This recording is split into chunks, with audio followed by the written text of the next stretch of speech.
नमस्कार बच्चों, कक्षा 8वीं के हिंदी के ऑनलाइन कालांश में आप सभी का स्वागत है। बच्चों, आज हम आपकी पाठ्य पुस्तक बसंत भाग 3 के अंतर्गत कविता ध्वनि पढ़ेंगे, जिसके कवि हैं सूर्यकांत त्रिपाठी निराला जी। बच्चों, कविता पढ़ने से पहले हम कवि के बारे में जानते हैं। कवि सूर्यकांत त्रिपाठी निराला जी का जन्म 11 फरवरी 1896 ईस्वी को पश्चिम बंगाल के मेदिनीपुर जिले में महिषादल नामक स्थान पर बसंत पंचमी के दिन होता है। जन्म के बाद इनकी माता का देहांत हो जाता है, फिर इनके पिता का देहांत हो जाता है और फिर इनके चाचा का देहांत हो जाता है। इस प्रकार इनका जीवन निराशा और कष्टों में व्यतीत होता है। 16 वर्ष की आयु में ही इनका विवाह कर दिया जाता है। इनके एक पुत्र और एक पुत्री का जन्म होता है और फिर इनकी पत्नी का भी देहांत हो जाता है। जैसे इनकी बेटी सरोज 16 वर्ष की होती है तो उनका भी देहांत हो जाता है और अपनी बेटी की याद में एक रचना लिखते हैं, जिसका शीर्षक होता है सरोज स्मृति। सरोज स्मृति में अपनी बेटी की यादों को लिखते हैं। इसके बाद निराला जी को एक छायावादी कवि के रूप में भी जाना जाता है। जो आधुनिक युग है हमारा, आधुनिक युग के अंदर जो छायावाद होता है, उस छायावाद के प्रमुख कवि के रूप में भी जाने जाते हैं। और छायावाद के अंतर्गत भी ये प्रकृति से संबंधित कविताएं रचते हैं, इसलिए इन्हें प्रकृतिवादी कवि के रूप में भी जाना जाता है। ये प्रकृति से संबंधित कविताएं लिखते हैं, लेकिन उसके पीछे भी इनका एक गूढ़ रहस्य होता है। उसके माध्यम से नव युवा पीढ़ी को कुछ न कुछ बताना चाहते हैं। इन्हें मुक्तक छंद के रूप में भी जाना जाता है। मुक्तक छंद के जनक के रूप में भी इन्हें जाना जाता है और हिंदी साहित्य में इन्हें महाकवि एवं महाप्राण की उपाधियों से भी विभूषित किया जाता है। इसमें सूर्यकांत त्रिपाठी निराला जी के अंतर्गत ये निराला जो है इनका उपनाम है। हिंदी साहित्य के अंतर्गत इन्होंने अनेक रचनाएं लिखी हैं, जैसे अनामिका, अप्सरा, नए बेल, पत्ते, कुकुरमिता आदि इनकी प्रमुख रचनाएं हैं। इसके अतिरिक्त जो तुलसीदास द्वारा कृत उत्तर रामचरितमानस का भी ये खड़ी बोली में हिंदी अनुवाद करते हैं और इस प्रकार से 15 अक्टूबर 1961 में इनका देहांत हो जाता है। ये ध्वनि नामक जो कविता है, ये इनका एक ध्वनि का संपादित अंश होता है और ध्वनि का अर्थ होता आवाज। और ध्वनि नामक कविता में कवि अपने अंतर्मन की आवाज को मुखारित करना चाहते हैं और नई जो युवा पीढ़ी है उसको जागृत करना चाहते हैं। तो बच्चों, ये तो हमने कवि के बारे में पढ़ा। अब हम पढ़ते हैं कविता। कविता पढ़ने से पहले कुछ मुख्य बातें हैं। जब आप इस कविता को कॉपी में लिखोगे तो मुख्य बातें जो ध्यान रखनी है कौन कौन सी है, देखो। एक तो आपने संकेत लिखना है। संकेत में क्या करना बच्चे, आप जो भी पद्यांश का सरलार्थ लिखना चाहते हो उसका प्रथम शब्द, मान लिया ये आपका पद्यांश है, इसका प्रथम और अंतिम शब्द को लिखना है। इसके बाद आपने प्रश्न को लिखना है। प्रश्न में किन किन बातों का ध्यान रखना है? प्रश्न में 3 बातों का ध्यान रखना है। एक तो आपको पाठ्य पुस्तक का नाम याद होना चाहिए, दूसरा कविता का और तीसरा कवि का नाम याद होना चाहिए। कैसे लिखोगे? प्रस्तुत पद्यांश हमारी हिंदी की पाठ्य पुस्तक बसंत भाग 3 के अंतर्गत ध्वनि नामक कविता से लिया गया है और इसके कवि सूर्यकांत त्रिपाठी निराला जी हैं। फिर इसमें क्या बताने की कोशिश की है? कवि ने अपने आशावादी जीवन पर प्रकाश डाला है। ये पंक्ति लिखने के बाद आप इसका सरलार्थ लिखोगे और सरलार्थ जो मैं आपको पढ़ाऊंगी उसको साथ के साथ आपने नोट करते जाना। देखो बच्चों, कैसे? अभी न होगा मेरा अंत। अंत का अर्थ होता है समाप्ति, नष्ट होना। अभी अभी तो आया है मेरे वन, वन या जीवन को बोला, जीवन रूपी वन में मृदुल कोमल यानी कि मुलायम वसंत, वसंत एक ऋतु है वे। अभी न होगा मेरा अंत, कवि कहता है कि अभी मेरे जीवन की समाप्ति नहीं होगी, क्योंकि अभी अभी तो मेरे वन रूपी जीवन में, क्या लिखोगे इसका, वन रूपी जीवन में कोमल बसंत का आगमन हुआ है। अर्थात अभी तो मेरे जीवन में खुशियां, उमंग और उत्साह का आगमन हुआ है, जिसे मैं नव युवा पीढ़ी तक पहुंचाना चाहता हूँ, इसलिए मेरा अंत अभी नहीं होगा। दूसरे पहले पर चलते हैं। देखो, हरे हरे ये पात होता है बच्चे पत्ते, डालियां कलियां कोमल गात, कोमल हो गया मुलायम,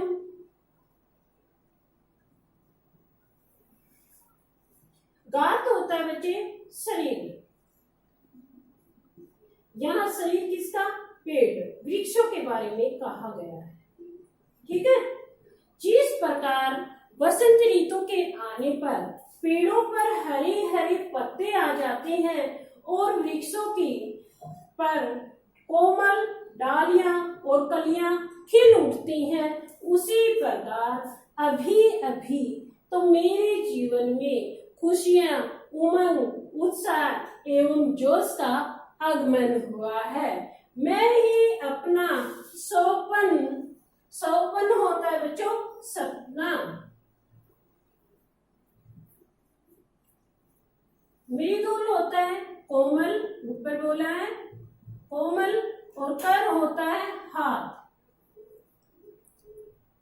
फेरुआ फेर देना, निद्रित होता है सोई हुई, नींद से युक्त,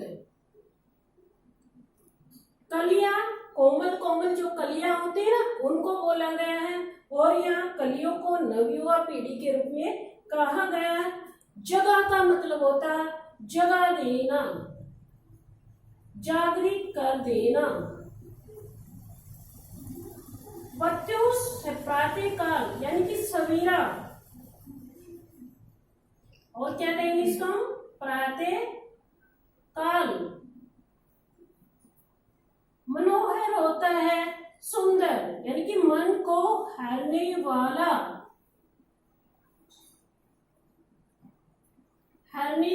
मोहित करने वाला, आकर्षित करने वाला। ठीक है बच्चों, अब इसका सरलार्थ देखते हैं। ये प्रकृतिवादी कवि है और प्रत्येक पंक्ति में इनका एक गूढ़ रहस्य छिपा होता है, और कवि कहता है यहाँ तक हमने पढ़ लिया, और कवि अपने उस उत्साह और उमंग को नव युवा पीढ़ी में भर देना चाहता है, और अपने इस सौपन को पूरा करने के लिए वह अपने कोमल हाथों से सोई हुई इन कलियों को नींद से जगा देना चाहता है, और उन्हें एक सुंदर सवेरे का आभास करा देना चाहता है। अर्थात यह मृदुल कर रचनाओं के रूप में प्रयुक्त हुआ है ना। कवि अपनी इन रचनाओं के माध्यम से सोई हुई नव युवा पीढ़ी को अपने कोमल हाथ फेर कर जगा देना चाहता है, और उसे नए सुबह के रूप में नए कार्यों की तरफ उन्नत कर देना चाहता है। तो बच्चों, ये दूसरे पद्यांश का सरलार्थ होता है। तीसरे पर चलते, पुष्प पुष्प, पुष्प पुष्प का मतलब क्या हुआ, फूल फूल, फूल फूल में तंद्रालस, इसमें दो शब्द आए हैं, तंद्रा प्लस आलस। तंद्रा का अर्थ होता है नींद, और आलस का मतलब होता है आलस्य।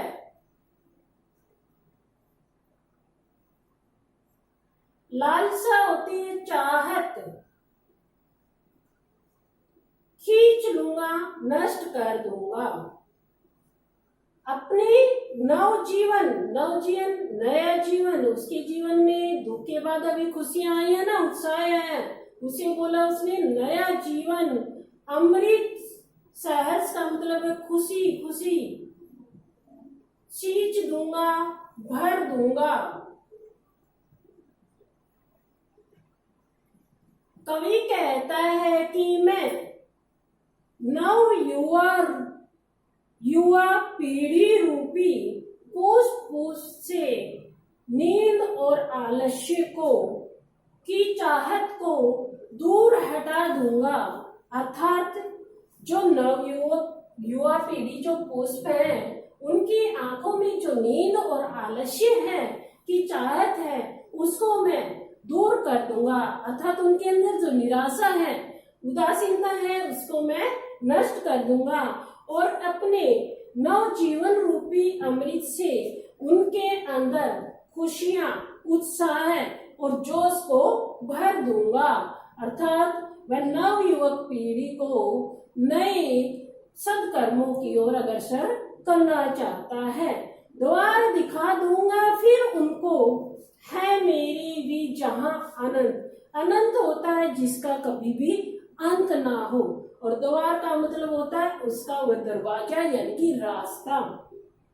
अभी न होगा मेरा अंत। देखो बच्चों, इसमें क्या कहना चाहता है? कवि कहना चाहता है कि जिस प्रकार से एक जो पुष्प होता है वो अपने अनंत समय तक महकता और अपने सौंदर्य को बिखेरता रहता है, ठीक उसी तरह से वह आज की जो नवयुवा पीढ़ी है उसके अंदर भी वह जोश और सौंदर्य का उत्साह भरना चाहता है और उसे अपने ईश्वर का वह द्वार दिखाने तक उसके अंदर वह जोश भरना चाहता है, ताकि वह अपने सत्कर्मों के द्वारा देश व समाज को उन्नत कर सके। इसलिए कवि कहता है कि उसके जीवन की समाप्ति अभी नहीं होगी, क्योंकि अभी तो उसके जीवन में खुशियां और उत्साह का आगमन हुआ है, जिसे उसे युवा पीढ़ी में भरना है, ताकि वे अपने उदासीनता और निराशा को त्याग कर नए जोश और उत्साह में भर कर सदकर्मों पर चले और देश और समाज को उन्नत करें। तो बच्चों, यह हमारी कविता का सलाद कंप्लीट होता है। अब इसके बाद हम इसका भावार्थ लिखते हैं। भावार्थ क्या लिखोगे? कवि के कहने का भाव यह है कि जो आज की नवयुवा पीढ़ी में उदासीनता, हताशा और निराशा है, वह उसे नष्ट करके उनके अंदर अपने नव जीवन रूपी खुशियों से आनंदित कर देना चाहता है, उनके अंदर जोश भर देना चाहता है और उन्हें अपने जीवन में कुछ करने के लिए उनको जागृत करना चाहता है। अब इसके आगे आता है हमारा विशेष। विशेष में क्या लिखोगे बच्चों? देखो, विशेष में हमें एक तो भाषा लिखनी होती है, छंद अलंकार लिखना होता है, ठीक है, और कवि इसमें क्या कहता है वो लिखना होता है। इसमें कवि ने मानवीय संवेदनाओं को दर्शाया गया है, और दूसरा क्या किया है? प्रकृति का सुंदर चित्रण किया है, जिसके माध्यम से नवयुवा पीढ़ी को जागृत किया है। तीसरा क्या है? तत्सम तद्भव शब्दों का प्रयोग हुआ है, और फिर इसके बाद इसमें संपूर्ण कविता में मुक्तक छंद का प्रयोग हुआ है। कौन सा छंद है? मुक्तक छंद का प्रयोग किया गया है, और प्रसाद धुन का प्रयोग इसमें किया गया है। अब हम चलते हैं इसमें अलंकार की तरफ। अलंकार कौन सा है? देखो, अभी अभी, एक तो ये आ गया अभी अभी, दूसरा आ गया हमारा हरे हरे, और तीसरे में आया पुष्प पुष्प। इनमें पुनरुक्ति प्रकाश अलंकार का प्रयोग किया गया है। जहां भी बच्चे एक वर्ण की आवृत्ति होती है वहां अनुप्रास अलंकार लिखना है, और जहाँ शब्द की आवृत्ति हो जाती है और शब्द की आवृत्ति से कौन सा हुआ हमारा? पुनरुक्ति प्रकाश अलंकार। ठीक है बच्चों, अब इसके आगे चलते हैं हम। मेरे वन में मृदुल बसंत, यानी कि जीवन रूपी वन में कोमल बसंत आया है, तो जीवन को वन के रूप में दिखाया, तो कौन सा अलंकार हुआ यहाँ पर? रूपक अलंकार का प्रयोग किया गया है। रूपक अलंकार का प्रयोग किया गया है। इसके बाद देखिए, डालियां कलियां कोमल गात, गात शरीर, यहाँ क्या क्या है? प्राकृतिक चीजों को मनुष्य की तरह दिखा दिया ना शरीर के रूप में, तो ये कौन सा अलंकार हो गया हमारा? मानवीकरण अलंकार। मानवीकरण अलंकार का प्रयोग किया गया है। इसके बाद देखिए आगे, पुष्प पुष्प हो गया हमारा दोबारा दिखा दूंगा। देखो द, उदय की आवृत्ति के कारण एक ही वर्ण की आवृत्ति है ना, तो एक वर्ण की आवृत्ति हुई तो हमारा हो गया अनुप्रास अलंकार। इसके अतिरिक्त अपने नव जीवन का अमृत, इसके अंदर जीवन रूपी, नए जीवन रूपी अमृत रूप दिखाया, तो कौन सा अलंकार हुआ यहाँ पर हमारा रूपक अलंकार का प्रयोग किया गया है। अब इसके अंदर कौन सी शैली का प्रयोग किया है कवि ने? मेरा, यानी कि स्वयं के बारे में कहा है, मेरे जीवन। कवि अपने बारे की बताता है ना, मैं ही अपना सौपन, बार बार मेरे बारे में कहता है, अपने, मेरे, तो खुद को पुकारने के कारण यहाँ कौन सी शैली होगी हमारी? आत्म कथात्मक शैली का प्रयोग किया गया है। कौन सी शैली होगी?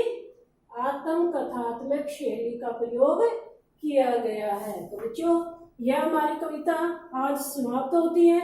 इसके बाद जो प्रश्न उत्तर रहते हैं वो हम कल अगली वीडियो में करवाएंगे।